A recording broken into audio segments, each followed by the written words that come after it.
Good afternoon, students. Today we will study about class 11th chapter states of matter, in which the main focus would be gaseous states. आज हम लोग KVPY के लिए gaseous state topic को discuss करेंगे, तो उसके लिए कुछ इंपॉर्टेंट क्वेश्चन को सॉल्व करेंगे. फर्स्ट क्वेश्चन देखिए, ग्राफ बेस्ड क्वेश्चन है. First question graph based question है, ट्राई कीजिए. इजी क्वेश्चन है सब.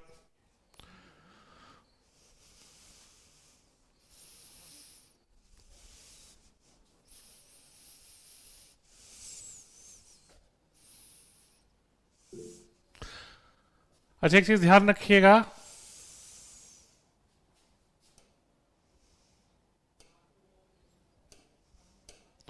ये इसको पी कर दीजिए. पीवी नहीं होगा, पी होगा. हाँ शुभम, सही है तुम्हारा.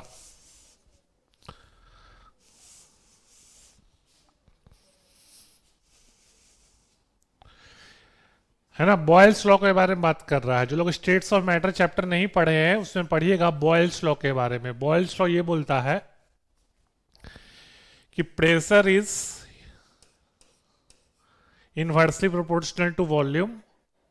अगर गैस का नंबर ऑफ मोल्स यानी कि गैस का मास फिक्स्ड है और टेम्परेचर फिक्स्ड है. याद रखिएगा बॉयल्स लॉ क्या बोलता है, गैस का जो प्रेशर है inversely proportional to volume provided number of moles of gas is fixed and temperature is constant.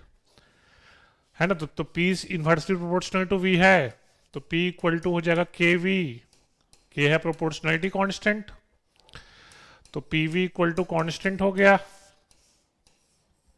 तो अब ग्राफ देख लो, तो PV कांस्टेंट है तो स्ट्रेट लाइन होगा, बिल्कुल सही.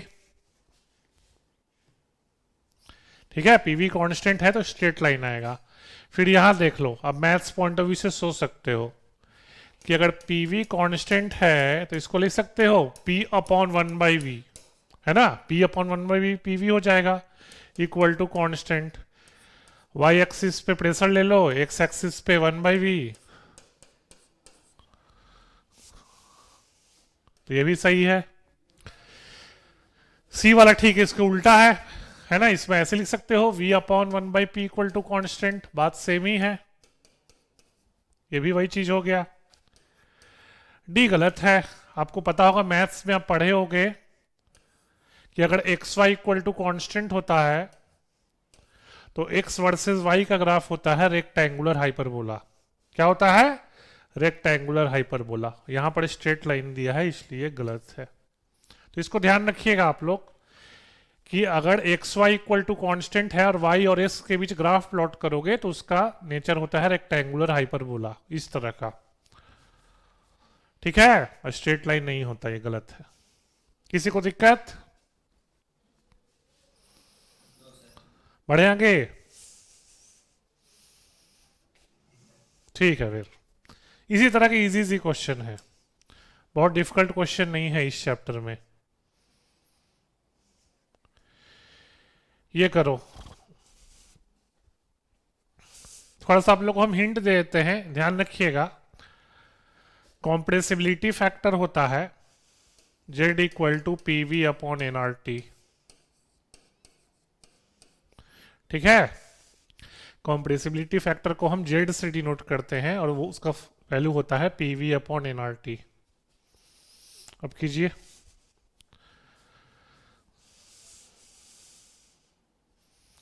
थोड़ा ऑप्शन से देख के हिंट लीजिएगा, ऑप्शन देख के हिंट लीजिए थोड़ा सा.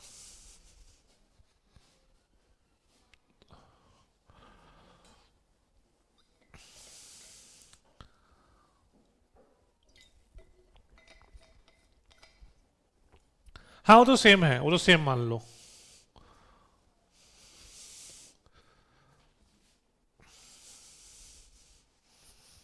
सिलेंडर का वॉल्यूम आप सेम मान लो.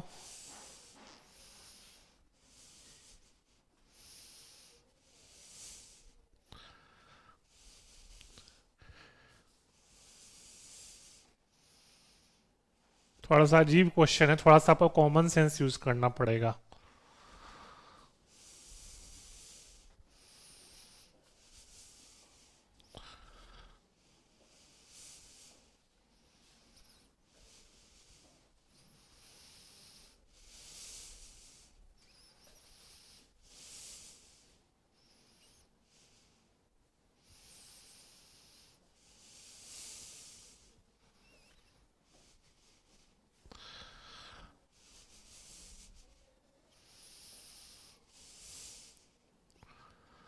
हो रहा है सॉल्व? बताइए, सॉल्व हो रहा है कि हम बताएं?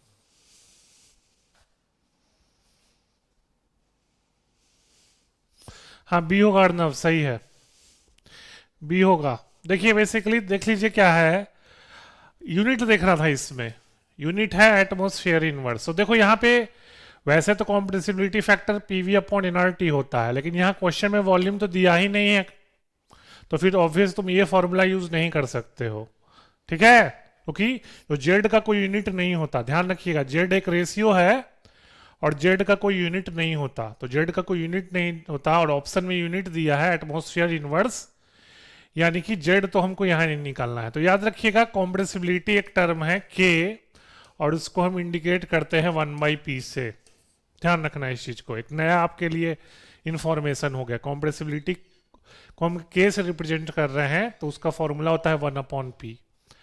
तो अब तो ये इजी क्वेश्चन हो गया, आप यूनिट से गेस कर सकते थे, ठीक है, तो अब तो ये इजी क्वेश्चन हो गया, के एक्स हो जाएगा 1/1 और के वाई हो जाएगा 1/2, डिफरेंस ले लो 0.5 एटमोस्फेयर,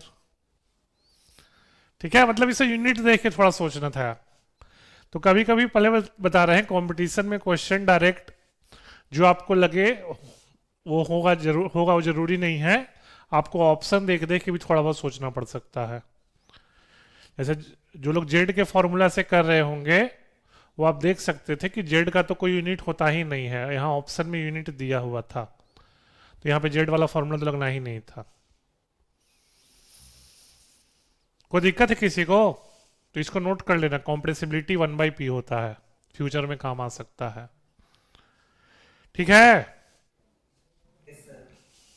चलो फिर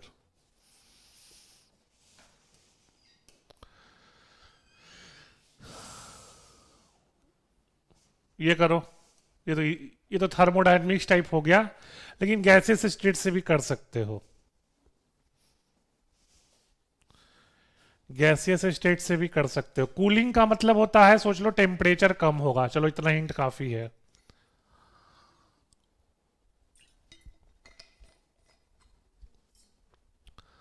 कूलिंग का मतलब है टेम्परेचर कम होगा।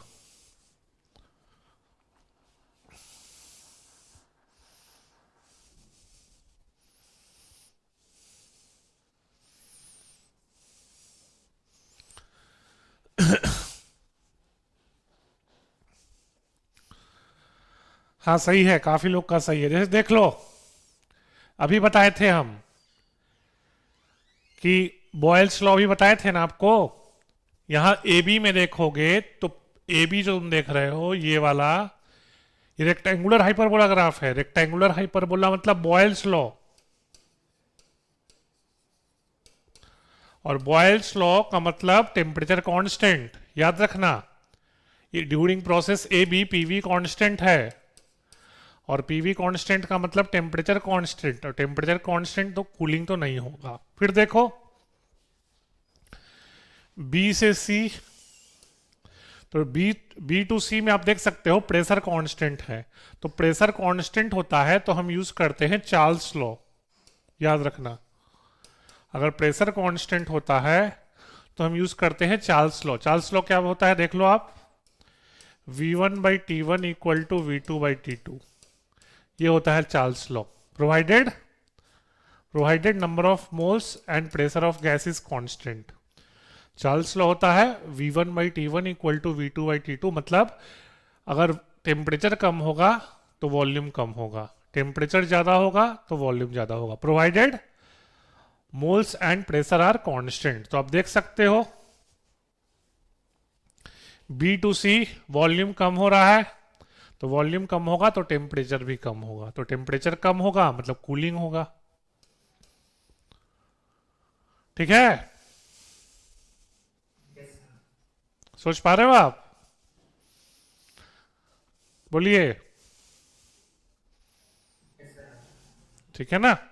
तो basically during process B C हम चार्ल्स लॉ लगा रहे हैं। बढ़ जाए आगे। चलिए फिर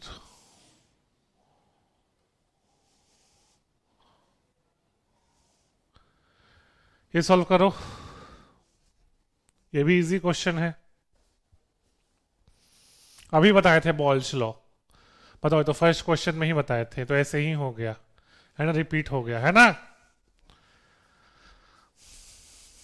अभी बताए थे ना।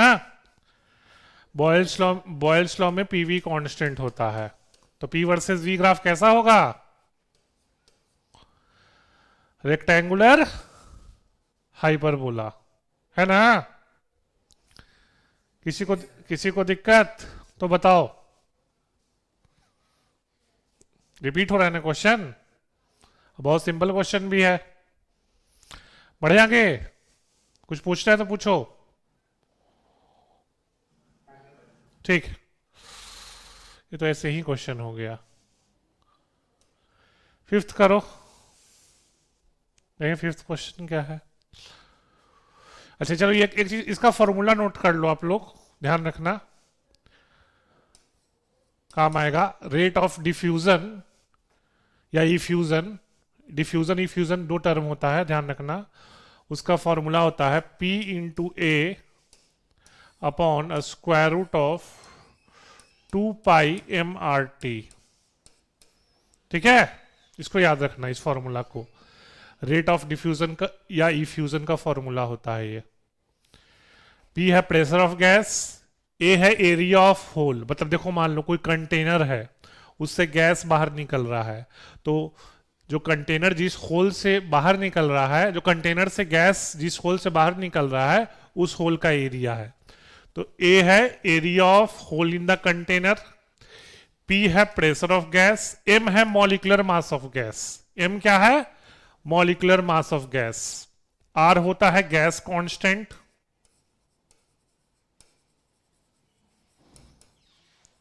और टी होता है टेम्परेचर इन केल्विन्स। इस फॉर्मूला को नोट करना, इससे रेट ऑफ डिफ्यूजन ये सब का बहुत क्वेश्चन हो जाता है।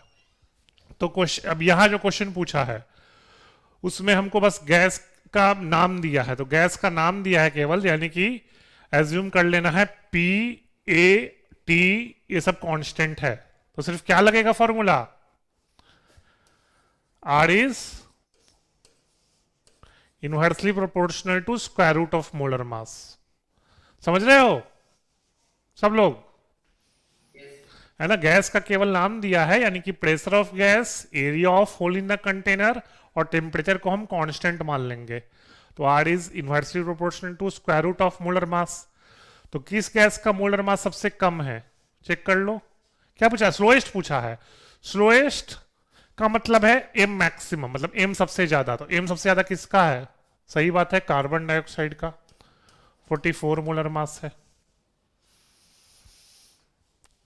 किसी को दिक्कत? इस फॉर्मूला को ध्यान रखना, इससे बहुत क्वेश्चन होता है रेट ऑफ डिफ्यूजन का या इफ्यूजन का। इफ्यूजन भी होता है।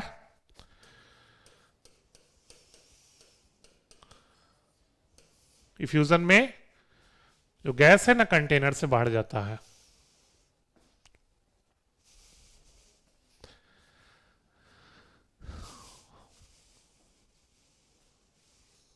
बढ़े आगे। नोट कर लिए कि नोट कर रहे हो? ठीक है फिर।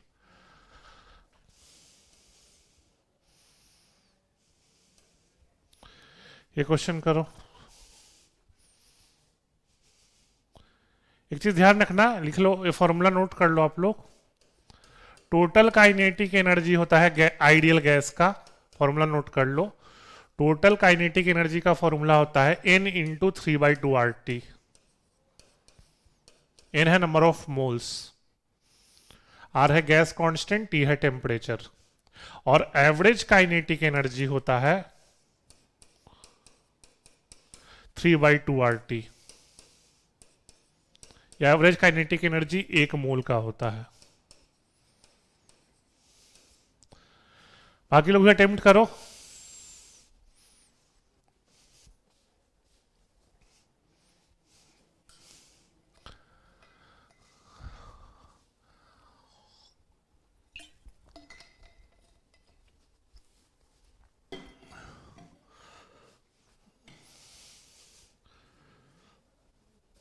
तो देख लो 3 ग्राम हाइड्रोजन है तो मोल्स 3/2 हो जाएगा हाइड्रोजन का। ऑक्सीजन का 4/32 1/8 मोल हो जाएगा। और टेम्परेचर दिया है।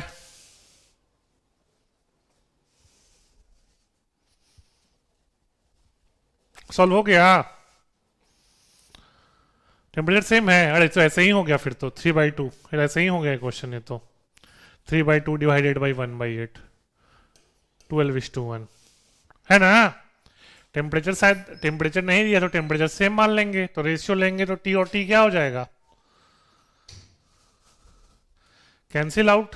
तो बेसिकली यहां पर जो टोटल काइनेटिक एनर्जी है मोल्स का रेशियो हो जाएगा। तो हाइड्रोजन का 3/2 मोल है, O2 का 1/8 मोल है, तो मोल्स का रेशियो ले लो।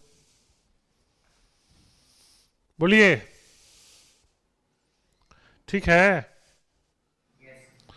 ना। इजी क्वेश्चन था ये भी। तो स्टेट्स ऑफ मैटर के क्वेश्चन जनरली फॉर्मूला बेस्ड आते हैं, आपको फॉर्मूला आना चाहिए। ये देख लो ये भी बहुत इजी क्वेश्चन है, करो कीजिए।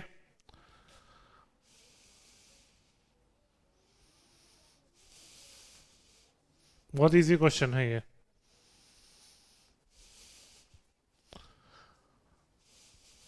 ध्यान से करना लेकिन ऑप्शन ध्यान से पढ़ना।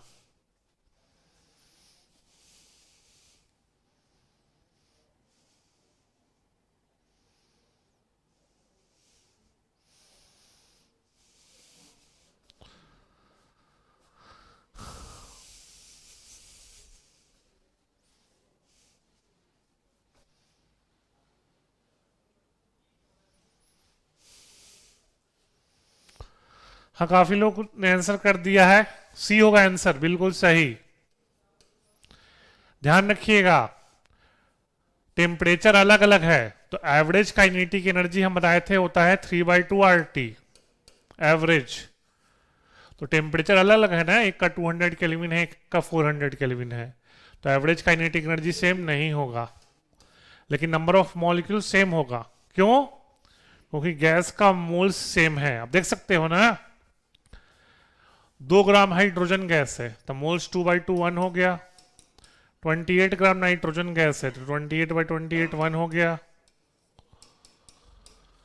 ठीक है बोलिए।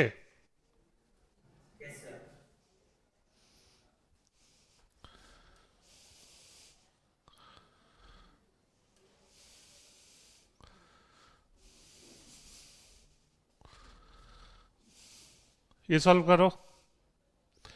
ये कॉमन सेंस का क्वेश्चन है। इस तरह क्वेश्चन आप बिना पेन यूज किए हुए कर सकते हो, तो हर क्वेश्चन में पेन चलाने की जरूरत नहीं है।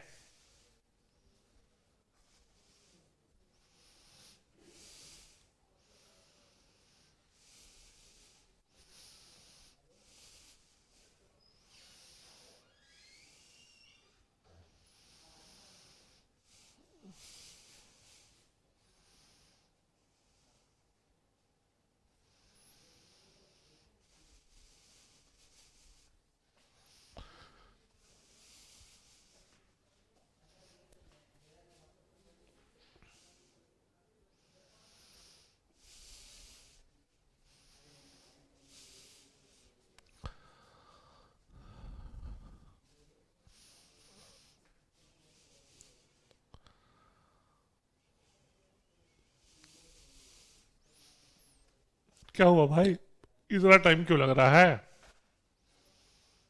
हाँ सही है, काफी लोगों ने सही आंसर दिया। देखो भाई सिंपल है ना। दो बैलून्स ले लो, ठीक है। दो बलून ले लो, ये मान लो ए है, ये मान लो बी है, और उनको हम कनेक्ट कर दिए। इसमें 0.2 मोल है इनिशियली, इसमें 0.1 मोल है। है ना। और टोटल प्रेशर 2 एटमॉस्फेयर है, ध्यान रखना टोटल प्रेशर 2 एटमॉस्फेयर है। तो जैसे तो क्या होगा, गैस के मोल्स आपस में रीडिस्ट्रीब्यूट होंगे, ये तो कॉमन सेंस है। टोटल मोल्स कितना है, 0.2 प्लस 0.1 0.3 ना, बोलो। तो रीडिस्ट्रीब्यूट होगा कितना कितना मोल हो जाएगा, बताओ, बोलो। ये होगा, इक्वल डिस्ट्रीब्यूट हो जाएंगे ना अगर मिक्स करोगे तो नंबर ऑफ मोल्स कांस्टेंट रह रहा है, ये बताइए। रीडिस्ट्रीब्यूशन के बाद भी मोल्स सेम है टोटल, पहले भी 0.2 प्लस 0.1 0.3 था, और अभी भी 0.15 प्लस 0.15 0.3 है ना। तो गैस का मोल्स चेंज नहीं किया, टोटल टेम्परेचर चेंज नहीं किया, तो क्या प्रेशर चेंज करेगा, बोलो। प्रेशर चेंज करेगा, बोलिए। पीवी इक्वल टू एनआरटी होता है ना। तो मोल्स चेंज नहीं कर रहा है, टेम्परेचर चेंज नहीं कर रहा है, टोटल वॉल्यूम भी फिक्स ही है, तो बोलो चेंज करेगा प्रेशर। तो प्रेशर कितना रह जाएगा, 2 एटमोस्फेयर। क्या रह जाएगा, 2 एटमोस्फेयर। समझ में आया, है ना, ये सिंपल था ये, कि जब टोटल प्रेशर ही आपको दे दिया है तो क्लोज सिस्टम में अगर आप टेम्परेचर चेंज नहीं करोगे तो प्रेशर चेंज नहीं होगा, ध्यान रखना। अगर क्लोज सिस्टम है और आप टेम्परेचर चेंज नहीं कर रहे हो और गैसेस आपस में रिएक्ट नहीं कर रहे हैं तो फिर प्रेशर चेंज करने वाला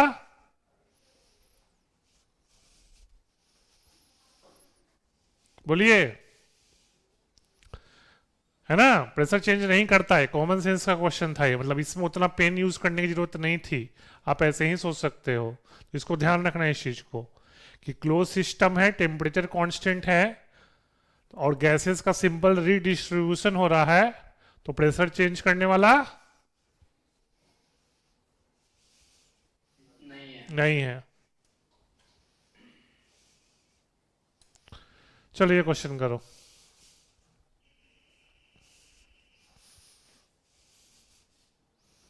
भाई तो क्वेश्चन कितने बार आ गया एवरेज काइनेटिक एनर्जी का, अभी बताए थे।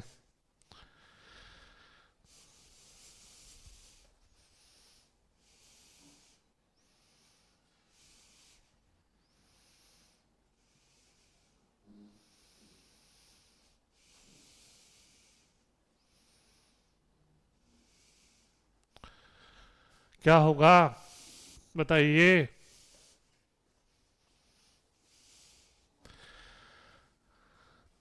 सही है। देखो एक चीज ध्यान रखना, अभी बताए हैं एवरेज काइनेटिक एनर्जी का फॉर्मूला होता है 3/2 RT। तो ये सिर्फ टेम्परेचर पे डिपेंड करता है और किसी पैरामीटर पे डिपेंड नहीं करता। Average kinetic energy depends only upon temperature, वो और किसी पैरामीटर पे डिपेंड नहीं करता। तो चाहे ड्यूटेरियम गैस लो या हाइड्रोजन गैस लो या ऑक्सीजन लो या नाइट्रोजन लो, अगर टेम्परेचर सेम है तो एवरेज काइनेटिक एनर्जी भी सेम होगा, ये ध्यान रखना। फिर से बोल रहे हैं, एवरेज काइनेटिक एनर्जी सिर्फ टेम्परेचर पे डिपेंड करता है, ठीक है ना। तो अगर टेम्परेचर सेम है तो कोई भी गैस लो, nitrogen, oxygen, hydrogen, deuterium, helium, average kinetic energy same होगा। क्लियर, बढ़े आगे।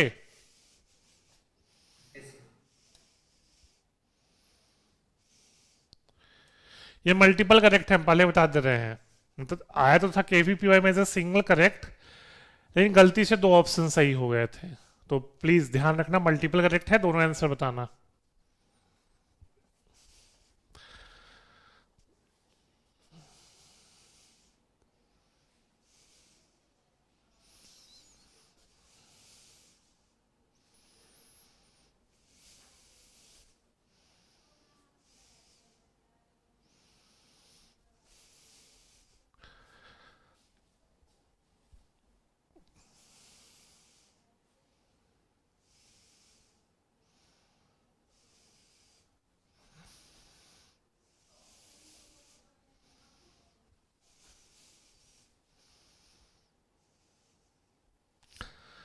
सही है काफी लोग का। तो ये देख लो, देखो ये बॉयल्स लॉ को रिप्रेजेंट कर रहा है। अच्छा कलर ठीक नहीं है, एक मिनट। ये बॉयल्स लॉ को रिप्रेजेंट कर रहा है ग्राफ, ठीक है। और ये चार्ल्स लॉ को।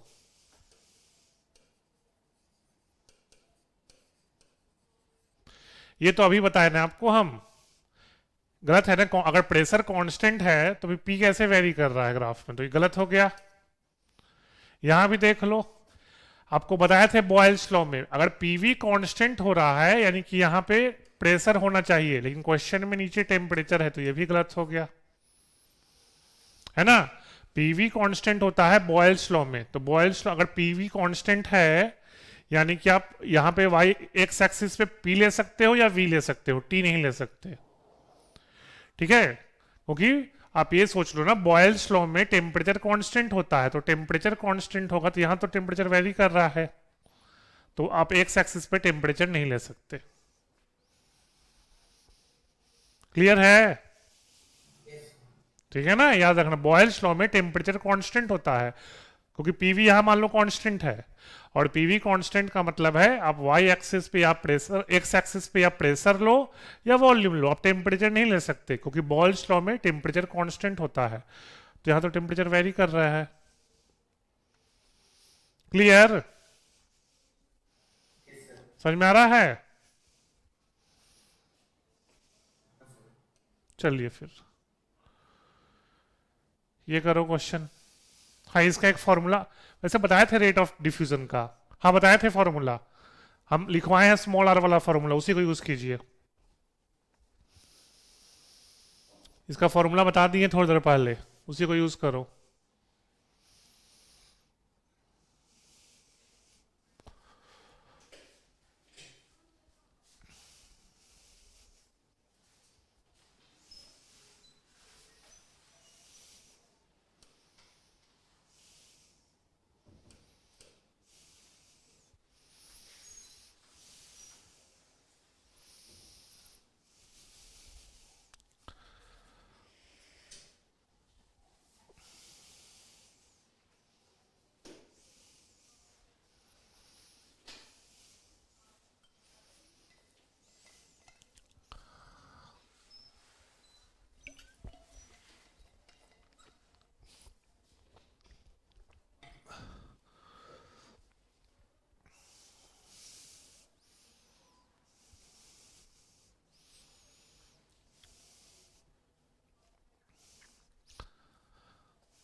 चलो काफी लोग का आंसर आ गया।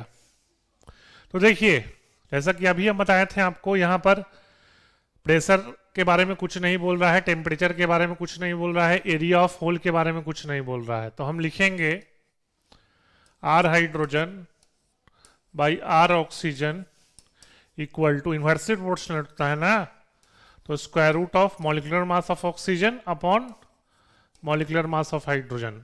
और रेट का फॉर्मूला याद रखिएगा होता है वॉल्यूम ऑफ गैस इफ्यूज्ड या diffused per unit time. Rate क्या होता है, वॉल्यूम ऑफ गैस इफ्यूज्ड या डिफ्यूज्ड पर यूनिट टाइम। तो देख लो आप, तो हम ऐसा लिख सकते हैं, दोनों के लिए वॉल्यूम सेम है, तो V हाइड्रोजन के लिए टाइम क्या दिया है 24 सेकेंड, वॉल्यूम दोनों के लिए सेम है तो V, और ऑक्सीजन के लिए टाइम फाइंड करना है। स्क्वायर रूट ऑफ ऑक्सीजन का मोलर मास 32 होता है, हाइड्रोजन का 2 होता है, V से V कैंसिल आउट हो जाएगा, यहां हो जाएगा T/24 इक्वल टू 4, है ना, रूट ओवर 16 4 होता है, तो T96 सेकेंड आएगा। क्लियर, बोलो सब लोग,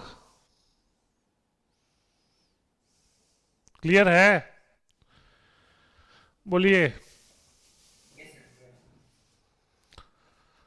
नोट करना है नोट कर लो, टाइम दे रहे हैं तो आगे बढ़ेंगे। देख सकते हो केमिस्ट्री में बहुत सिंपल सिंपल क्वेश्चन आते हैं, बस आपको फॉर्मूला अच्छे से पता होना चाहिए।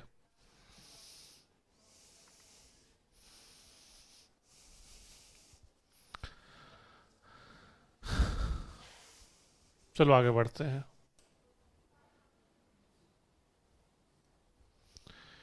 ये अच्छा क्वेश्चन है, ये सबसे अच्छा क्वेश्चन है आज का। इसमें हम आपको 4 मिनट टाइम दे रहे हैं, करो।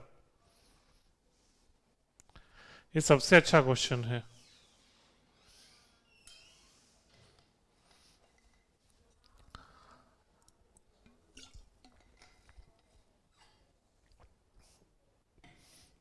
और ये स्टोचोमेट्री का क्वेश्चन है, पहले बता रहे हैं, स्टोचोमेट्री के मेथड से कीजिएगा।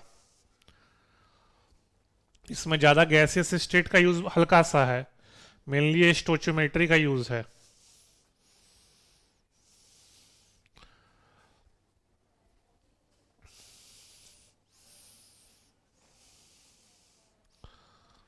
सॉल्व करो।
सॉल्व हो रहा है।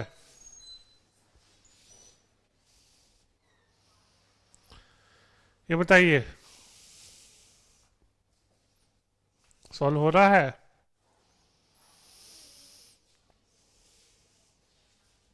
सही है, दो लोग का तो आंसर सही आया है, दो लोग का आंसर सही आया है।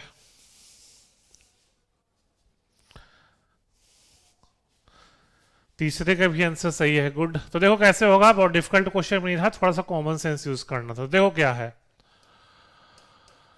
2 मोल hydrogen gas plus oxygen gas मिलके H2O लिक्विड देता है। ये तो आपको क्लास 10th में भी रिएक्शन पढ़ना था। क्वेश्चन में लिखा है मिक्सचर का 10 मोल्स है, दोनों गैसियस मिक्सचर का 10 मोल्स है। तो हम इसका अगर x मोल्स मान लें तो इसका 10 - x होगा, सोच सकते हो ना। हाइड्रोजन प्लस ऑक्सीजन 10 मोल्स है, तो हाइड्रोजन का मोल्स x मानते हैं, तो ऑक्सीजन का 10 - x होगा। और ये इनिशियली जीरो है ना, इनिशियली जीरो होगा। अब मान लेते हैं प्रोडक्ट में इसका y मोल गया, तो कितना बचेगा, x - y। अब इसका 2 मोल इसके 1 मोल से रिएक्ट कर रहा है ना, तो इसका y जाएगा, तो इसका y/2 जाएगा।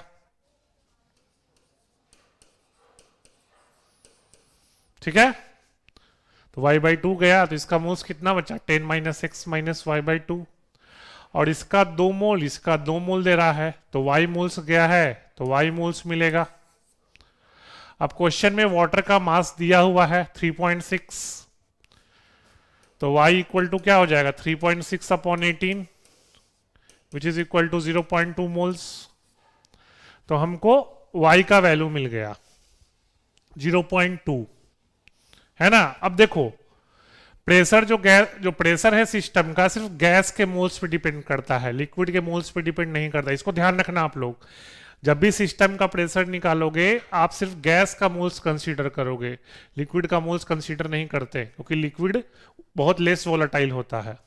गैस का pressure is much greater than pressure exerted by liquid. तो इस कॉन्सेप्ट को ध्यान रखना कि जब भी सिस्टम का प्रेशर निकालोगे केवल गैस का मोल्स कंसीडर करना, लिक्विड का मोल्स कंसीडर नहीं करना। तो सिस्टम में टोटल कितना मोल्स हो गया अब देख लो आप, ऐड करो। तो x minus y plus 10 minus x minus y by 2 है ना, तो ये कट गया, कैंसिल आउट हो गया। तो 10 माइनस 3y बाई 2 हो गया। y 0.2 आ चुका है, तो वैल्यू पुट कर दो, यानी कि 9.7। तो आफ्टर रिएक्शन सिस्टम में 9.7 मोल्स है, पहले 10 मोल्स था। तो आपको बताए हैं, है ना, pressure is proportional to number of moles है ना गैस का, ये तो आप सोच सकते हो, PV pressure is proportional to number of moles होता है। तो जब 10 मोल था तो प्रेशर था 1 एटमॉस्फेयर, तो यूनिटरी मेथड से कर सकते हो। जब 9.7 मोल होगा तो प्रेशर होगा 0.97 एटमॉस्फेयर। यूनिटरी मेथड से ट्राई कर सकते हो कि 10 मोल में 1 एटमॉस्फेयर, तो 1 मोल में 1/10 एटमॉस्फेयर, तो 9.7 में 9.7/10 which is equal to 0.97 atmosphere. ऐसे ही किए थे आप लोग, शुभम कैसे किए थे, है ना? किसी को डाउट है तो बोलो।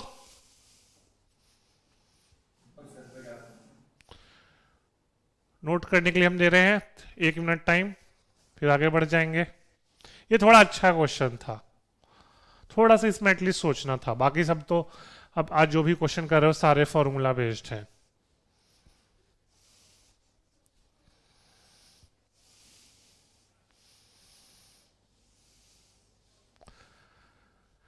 विदुषी नोट कर लिए?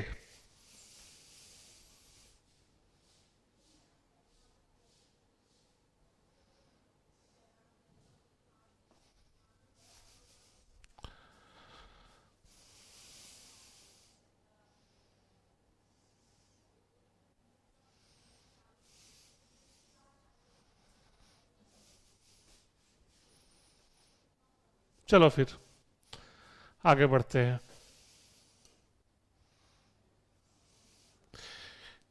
ये करो 13th,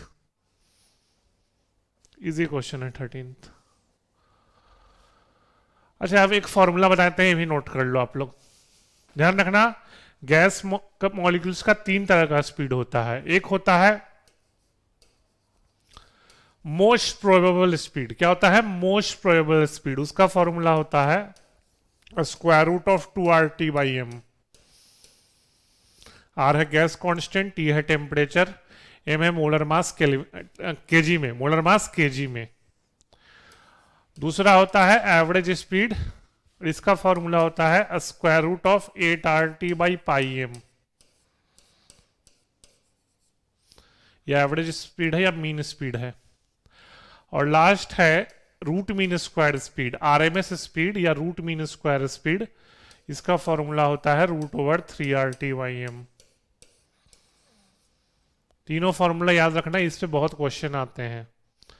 गैस मॉलिक्यूल्स के 3 तरह के स्पीड होते हैं, most probable speed, average speed और रूट मीन स्क्वायर स्पीड। तो बताओ,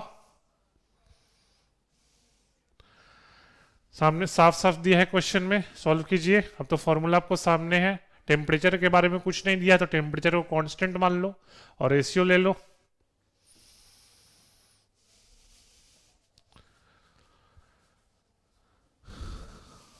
तो हीलियम का मोलर मास आपको पता है 4 होता है, ऑक्सीजन का 32 होता है और इन्वर्सली प्रोपोर्शनल है ना। तो ratio root over 8, square root of 8 आ जाएगा ना रेशियो लोगे तो स्क्वायर रूट ऑफ 8 है 2√2।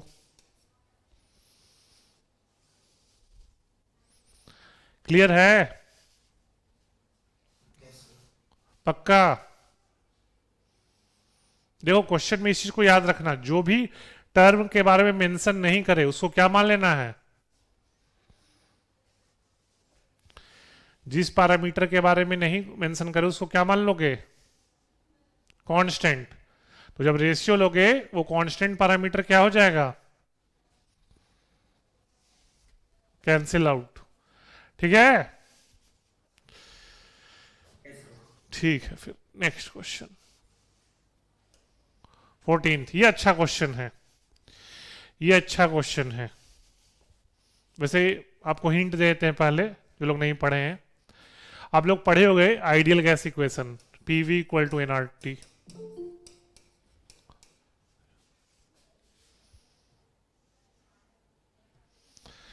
तो आप लोग पढ़े हो पीवी इक्वल टू एनआरटी। तो एन क्या होता है, नंबर ऑफ मोल्स, यानी कि given mass upon molar mass into RT, जिसको हम ऐसे लिख सकते हैं, अगर कैपिटल एम इस साइड लेके आ जाए और वी इस साइड, तो मास अपॉन वॉल्यूम डेंसिटी होता है, तो विच इज इक्वल टू हो जाएगा पीएम अपॉन आरटी। डेंसिटी हो जाएगा पीएम अपॉन आरटी। ठीक है।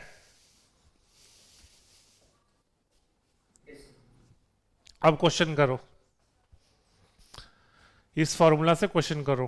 अच्छा, डेंसिटी होता है इस क्वेश्चन में ग्राम पर लीटर में। अगर आप आर लोगे 0.0821, प्रेशर लोगे एटमॉस्फेयर में, मॉलिक्यूलर मास तो आपको फाइंड ही करना है, टेम्परेचर केल्विन में। भाई इससे ज्यादा हिंट क्या दें। अब क्वेश्चन तो बस आपको सॉल्व करना है। डेंसिटी दिया है 5 मिलीग्राम पर एमएल, है ना। तो इसको लिख सकते हो 5 ग्राम पर लीटर, बोलो। ऊपर नीचे 1000 से डिवाइड कर दोगे तो मिलीग्राम ग्राम में कन्वर्ट हो जाएगा, और मिलीलीटर लीटर में। सेंटीमीटर क्यूब से कंफ्यूज मत होना, ये आपको पता होना चाहिए कि 1 centimetre cube equal to 1 ml।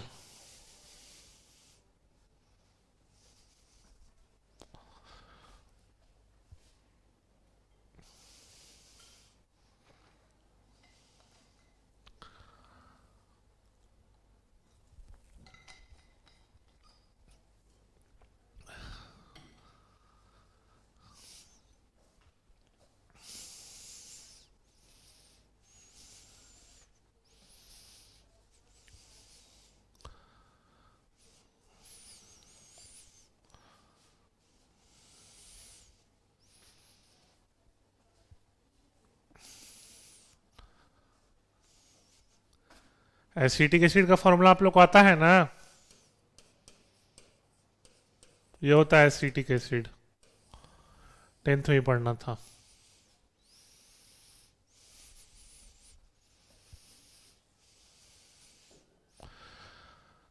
Tanishq कैसे किए बताओ तो, अपना मेथड एक्सप्लेन करो तो Tanishk. Sir D equals to P M by R T में वैल्यूज पुट करी, हाँ तो m की वैल्यू आई कितना आया, और एम का वैल्यू कितना आया। 123। हाँ बिल्कुल सही, very good very good. Molecular mass 123 के आसपास आता है, 122, और एक एसिटिक एसिड मॉलिक्यूल का मास 60 आता है, तो डिवाइड कर दोगे ना। यस सर ठीक है। गुड, सही है। मतलब एम आपको 120 से आसपास आएगा, और एक एसिटिक एसिड मॉलिक्यूल का मास 60 होता है, तो डिवाइड कर दो उसको 60 से, नंबर ऑफ मॉलिक्यूल्स मिल जाएगा। क्लियर है शुभम, विदुषी, चेष्टा, है ना। मोलर मास निकाल लेना था, मोलर मास से आपको मिल जाता कितने मॉलिक्यूल्स जुड़े हुए हैं। बढ़ जाए आगे, चलो फिर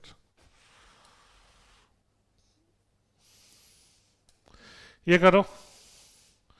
ये तो सिंपल ग्राफ देख के पढ़ने वाला क्वेश्चन है, ये तो बहुत इजी क्वेश्चन है। ये तो ग्राफ देख के डेटा चेक कर लो, ग्राफ ही ये है, ग्राफ पढ़ के क्वेश्चन सॉल्व करना है इसमें तो।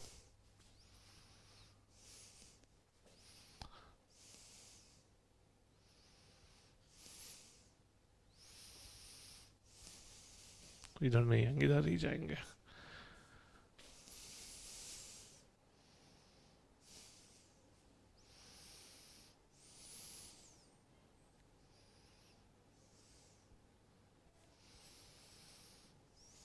सही है, सिंपल है ये, है ना। डेटा देख के डिवाइड कर दो, है ना। क्या पूछ रहा है, वॉल्यूम का रेशियो 0 डिग्री सेल्सियस पे, तो 0 पे हमको ये दिख रहा है 250 वाला,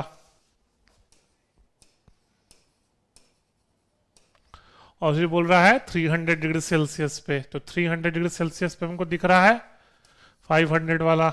मतलब क्वेश्चन है कोई, मतलब कोई क्वेश्चन है ये, मतलब समझ रहे हो, ग्राफ देखना पूछ रहा है। हो गया, बोलिए, कुछ था इस क्वेश्चन में, है ना। बस आपको ग्राफ दिया है, उस कॉरस्पॉन्डिंग टेम्परेचर का वॉल्यूम देखते चल जाइए और रेशियो फाइंड करना है ना। चलो फिर,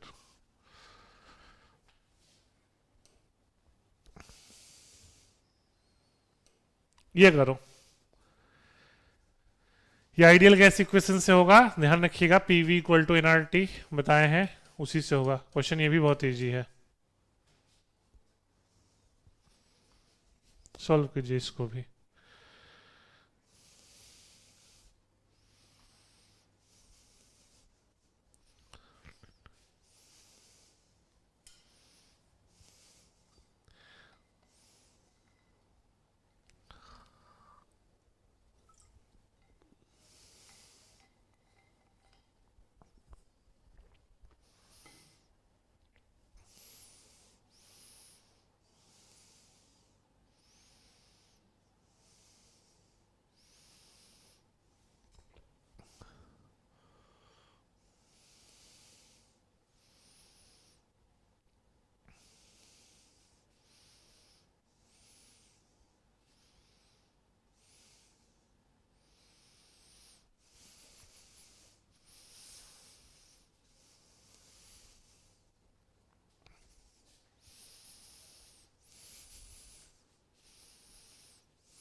हो गया सॉल्व, देख लो, कुछ है नहीं क्वेश्चन में। जेड का दिया है आपको, टेम्परेचर वॉल्यूम दिया है, तो पीवी इक्वल टू एनआरटी से सॉल्व कर लो, है ना। इजी क्वेश्चन है ये। वाई का भी दिया है, मतलब एक्स का भी दिया है ना। पीवी इक्वल टू एनआरटी में वैल्यू पुट कर दो, सबका आ जाएगा। आंसर ए है ना। 1 मोल आइडियल गैस है तो N1 दिया है, और प्रेशर एटमॉस्फेयर में है, सॉरी प्रेशर के फाइंड करना है किस में, एटमॉस्फेयर में, और वॉल्यूम लीटर में दिया हुआ है, तो आर ले लेना 0.0821। कुछ क्वेश्चन में है ही नहीं ये, है ना। आपको वैल्यू पुट करते चल जाना है तीनों जगह, हो जाएगा। बोलिए, हो जाएगा।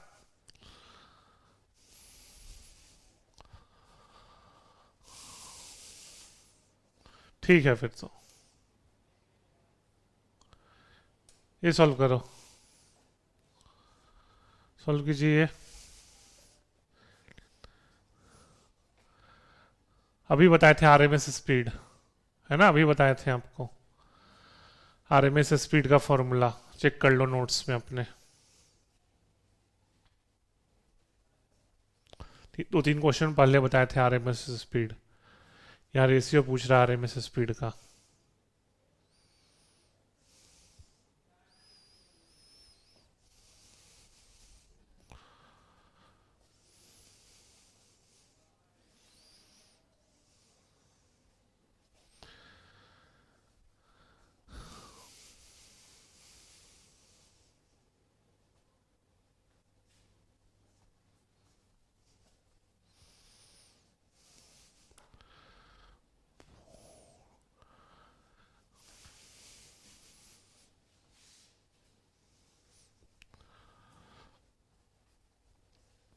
वी आर एम एस क्या होता है, तो स्क्वायर रूट ऑफ 3RT/m ना, तो क्या रेशियो लेंगे तो भाई T/m से मतलब है ना। तो किसका पूछ रहा है, हाइड्रोजन और नाइट्रोजन।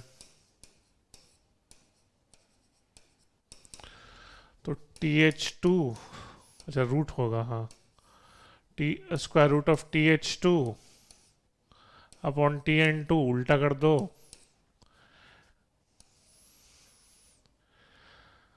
अच्छा यहाँ MH2 ऊपर MN2। टेम्परेचर कितना है नाइट्रोजन हाइड्रोजन का 50, इसका 500, इसका 28, इसका 2, रूट ओवर 1.4, 1.18 होगा, है ना। ध्यान से ना आया, बोलिए।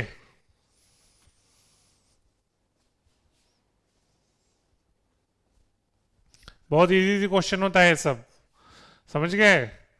आपको बस आराम से कैलकुलेशन करना है, ये सब क्वेश्चन गलती नहीं कर सकते हो आप लोग एग्जाम में।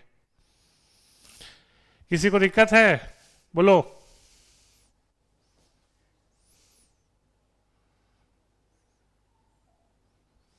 बढ़े आगे,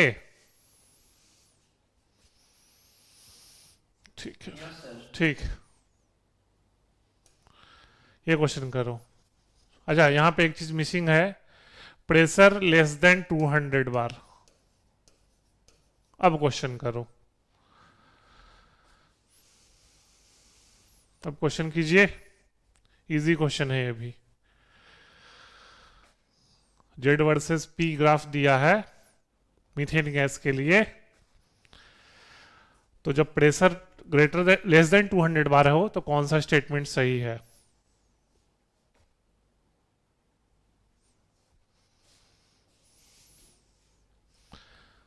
जब pressure is less than 200 bar then which of the following statement is correct.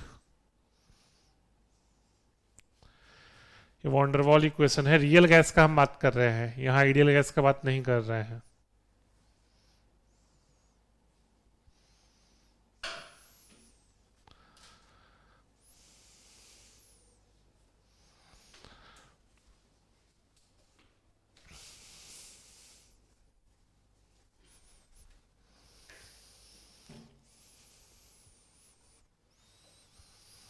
देख लो, सिंपल है, आप देख सकते हो 200 बार मतलब ये वाला प्रेशर रेंज, और इस रेंज में Z1 से कम है, ग्राफ नीचे आया है ना, तो Z1 से कम है, Z लेस देन 1 है। और आपको बताए हैं Z का फॉर्मूला क्या होता है, Z बताए थे PV अपॉन NRT, बताए थे ना।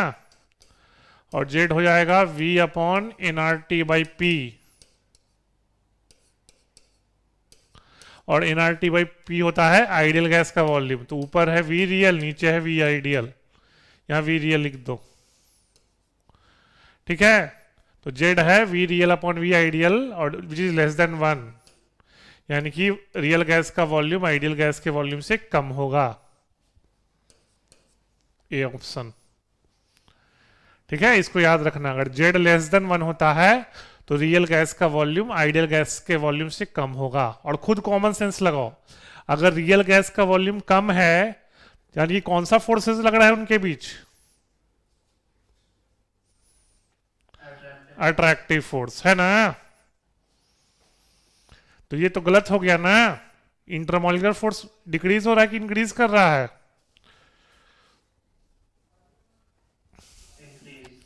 और ये भी गलत है, सेम भी नहीं हो सकता क्योंकि Z1 नहीं है, मोर भी नहीं हो सकता क्योंकि Z क्लियर, बोलो पक्का। बढ़े आगे, ठीक है फिर ये करो। देखो ये भी फॉर्मूला बेस्ड क्वेश्चन है, तो देख रहे हो ना कितना फॉर्मूला बेस्ड क्वेश्चन आ रहा है, करो इसको भी।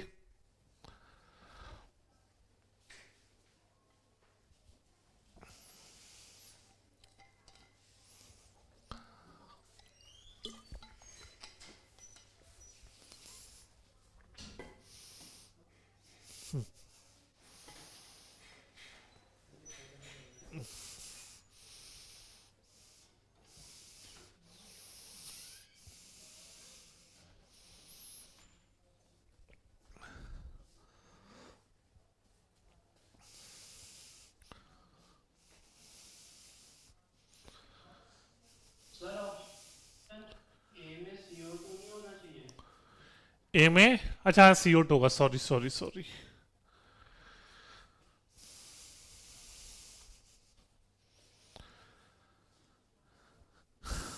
है ना, काफी लोग सही बता दिए है ना, अभी बताए ना। तो कार्बन मोनोऑक्साइड और नाइट्रोजन का सेम मोलर मास होता है, तो इनका रेट ऑफ डिफ्यूजन इक्वल होगा। ये 28 मोलर मास है, ऑक्सीजन का 32, CO2 का 44, है ना। तो मोलर मास ज्यादा तो रेट ऑफ डिफ्यूजन कम, मोलर मास कम तो रेट ऑफ डिफ्यूजन ज्यादा, है ना। ये क्वेश्चन यही ना होगा, बोलो। बढ़े आगे। Yes sir.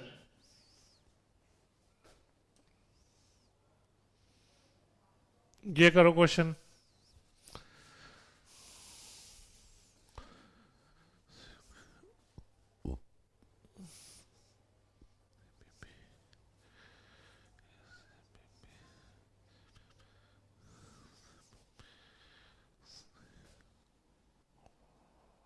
बहुत इजी क्वेश्चन है ये भी,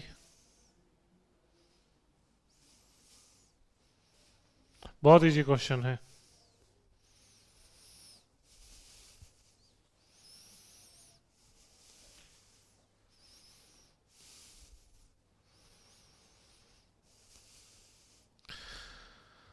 हाँ सही है काफी लोग का, ध्यान रखिएगा। P1 by T1 equal to होता है P2 by T2 provided number of moles and volume of gas are constant. इसको कहते हैं गेल-यूजेक्स लॉ। क्या होता है? Gay-Lussac's law. अगर आपको नंबर ऑफ मोल्स और वॉल्यूम सिस्टम का कांस्टेंट रहे तो pressure is directly proportional to temperature, और temperature should be in kelvin. तो अब देख लो, एक बार 27 है और बाद में 327 है, यानी कि एक बार 300 केल्विन है, बाद में 600 केल्विन है। तो P2 हो जाएगा 2P1, P1 है 1 एटमॉस्फेयर, तो P2 हो जाएगा 2 एटमॉस्फेयर।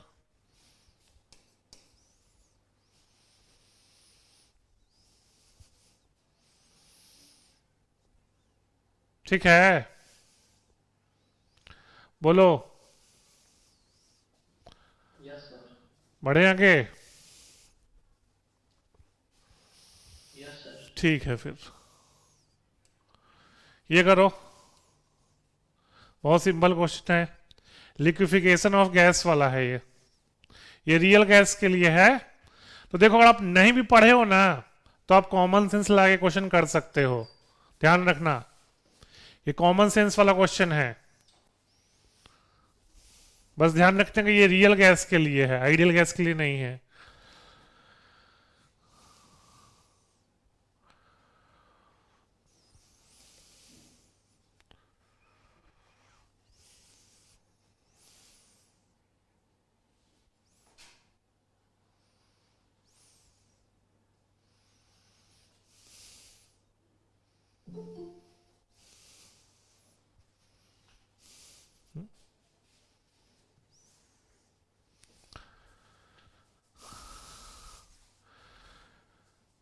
भाई बहुत दुख की बात है, इस तरह गलती मत किया करो।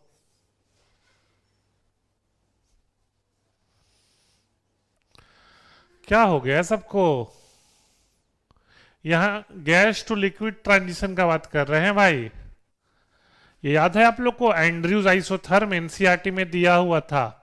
एंड्रयूज आइसोथर्म पढ़ाए थे, critical temperature, critical pressure, critical volume का। तो देखो, ये तो ग्राफ साफ साफ गलत है। प्रेशर बढ़ाते हैं तो कॉमन सेंस है वॉल्यूम कम होगा, यहाँ प्रेशर बढ़ाने पे वॉल्यूम बढ़ रहा है, तो गलत है। ठीक है, ये सही है, समझ गए? यही ग्राफ सही है, क्योंकि होता क्या है, पहले जब प्रेशर बढ़ाएंगे तो गैस का वॉल्यूम कम होगा। थोड़ा सा इसमें घटाना नहीं चाहिए था, थोड़ा सा इसमें गड़बड़ है। एनसीईआरटी में जो आप ग्राफ देखोगे तो कुछ ऐसा था, ठीक है, ऐसे होता था, ऐसे होता था, ऐसे होता था, थोड़ा सा इसमें ऐसा कर दिया है। तो मेनली है कि पहले वॉल्यूम कम होगा, फिर जब गैस लिक्विड में कन्वर्ट होते रहेगा तो वॉल्यूम बहुत तेजी से कम होगा, और फिर आपको पता है जब गैस लिक्विड में कन्वर्ट हो जाएगा तब प्रेशर बहुत ज़्यादा भी बढ़ाओगे तो वॉल्यूम बहुत तेजी से कम नहीं होगा, क्योंकि लिक्विड उतना कंप्रेसिबल नहीं होता। तो बी होगा आंसर। देख एंड्रयूज आइसोथर्म पढ़ना था ना, कि पहले गैस है, गैस का प्रेशर बढ़ाओगे तो वॉल्यूम बहुत तेजी से बढ़ेगा, वॉल्यूम बहुत तेजी से कम होगा। फिर जब गैस लिक्विड में कन्वर्ट हो जाएगा तो वॉल्यूम और तेजी से कम होगा, और एक बार जब वो लिक्विड बन गया तो प्रेशर बहुत ज़्यादा भी बढ़ाओगे तो बहुत ज़्यादा वॉल्यूम कम होने वाला नहीं है। यह एंड्रयूज आइसोथर्म का ग्राफ है, आप चेक कर सकते हो, एनसीईआरटी में दिया है कार्बन डाइऑक्साइड वाला। ये दोनों तो गलत है, साफ साफ लिखा है ना लिक्विड ट्रांजिशन वाला, गैस टू लिक्विड ट्रांजिशन। तो गैस टू लिक्विड ट्रांजिशन मतलब क्या है? एंड्रयूज आइसोथर्म ना, याद है आप लोग को? याद आ रहा है कुछ कुछ? Yes sir. तो कंफ्यूजन तो बी और सी ऑप्शन में हो सकता था, ए और डी तो साफ साफ गलत था, क्योंकि आइडियल गैस को तो बात ही नहीं कर रहे हैं, रियल गैस का बात कर रहे हैं। और सी तो इसीलिए गलत हो गया क्योंकि ऑब्वियस है भाई, प्रेशर बढ़ाओगे तो वॉल्यूम नहीं ना बढ़ेगा। क्या प्रेशर बढ़ाने से वॉल्यूम बढ़ता है? No sir. तो ये तो ऐसे ही गलत हो गया। तो कंफ्यूजन थोड़ा बहुत हो सकता था, बी सी में बी होगा। ध्यान रखिएगा, हम केवल रियल गैस को लिक्विफाई कर सकते हैं, आइडियल गैस को लिक्विफाई नहीं कर सकते, बताया था ना क्लास में। चलो ये करो।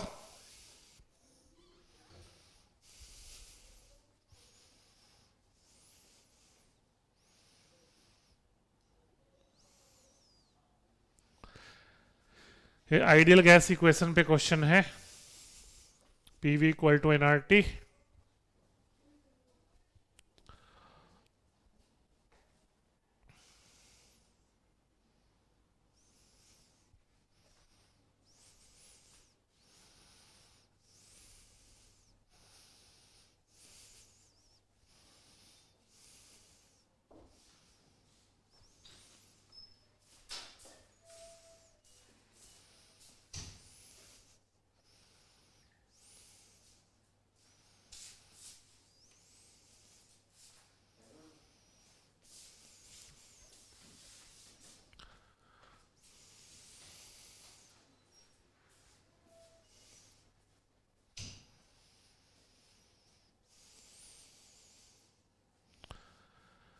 ठीक से कैलकुलेशन करो।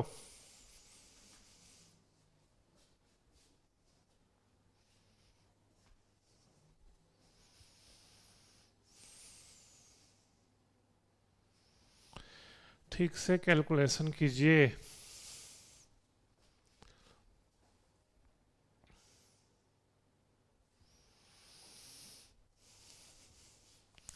देख लो फिर, सिंपल है, नंबर ऑफ मोल्स क्या होता है? PV upon RT.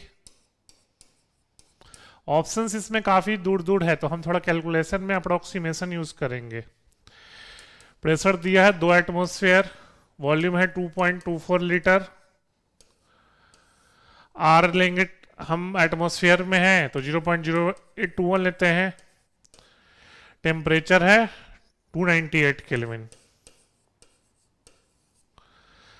ये नंबर ऑफ मोल्स किसका है? नाइट्रोजन गैस का। तो इसको लिख सकते हो गिवन मास, जो कि फाइंड करना है, x अपॉन मोलर मास 28। अब देख लो 2 इंटू 2.24 हो जाएगा 4.48 अपॉन आर टी, तो हम टेम्परेचर 300 मान लेते हैं, 300 इंटू 0.08 तो कितना हो जाएगा अप्रोक्सीमेटली 24 है तो कैंसिल है ना, 1/5 कर दो अप्रोक्सीमेटली, तो x क्या हो जाएगा 28/5, 5.6 ग्राम।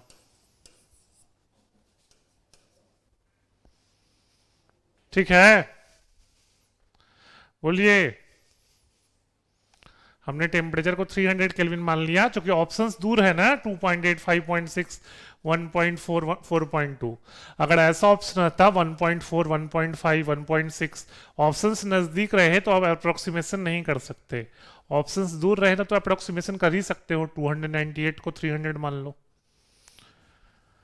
ठीक है, बोलिए। इजी क्वेश्चन था ना? Yes sir. ठीक है फिर तो